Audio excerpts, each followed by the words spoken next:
teams across the country right now are having these shutdowns. I just actually talked to Kelly Sheffield, and they're going through. A lot of people are just going through this. Stanford's going through it. We are going through it. We're now about almost 15, 16 days, something like that, since Cal. It's tough. It's hard to get shut down when you're starting to get a groove or a pattern or whatever it is that you're trying to get going on, and then all of a sudden it just gets taken away from you. I think the hardest part in all that is when something gets taken away from you and you have to sit and just wait. So it's not like these kids could like leave their room or go for walks or be able to be social. They are actually in quarantine. They're stuck in their either a hotel room or in their dorm room. We're delivering meals to them. It's very like it's very isolated. It's very isolated, and it's a tough thing to deal with mentally. So I have a lot of empathy and compassion that goes out for a lot of these teams that are going through this. Washington is a fantastic program. They've been a great program with McLaughlin, and now Coach Cook and his staff. They do a fantastic job, and they're very precise in what they do and how they do it. Their systems and how they play the game and what they focus on, and they're elite at it. This is one of the most consistent teams that we're going to be playing against. They're not going to make very many errors. I think their error rate is below, it's really, really low.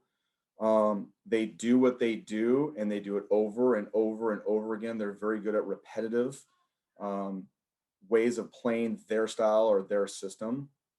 And they're a physical team. They have arms. At the end of the day, you have to have arms, and they have 3 arms on the pin that can just hit the ball off the block and send it to the rafters.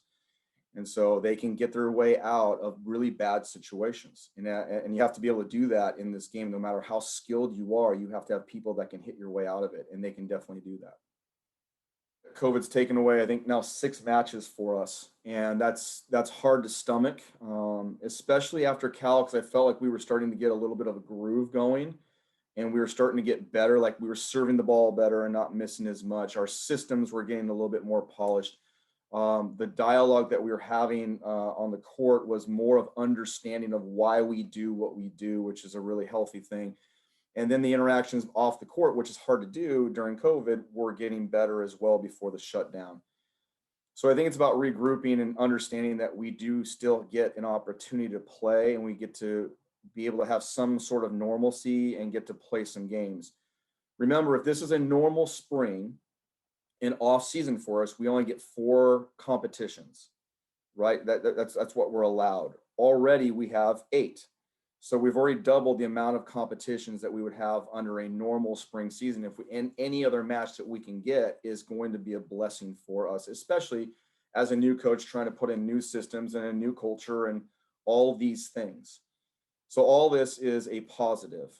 Yes, we want to compete. We want to try to make a tournament. We want to try to go deep into the tournament. Of course we do. We're all competitors. I hope everyone's on those along those lines, but there are things that we need to consistently be working on both on and off the court for longevity of this program, to get this program where it needs to be.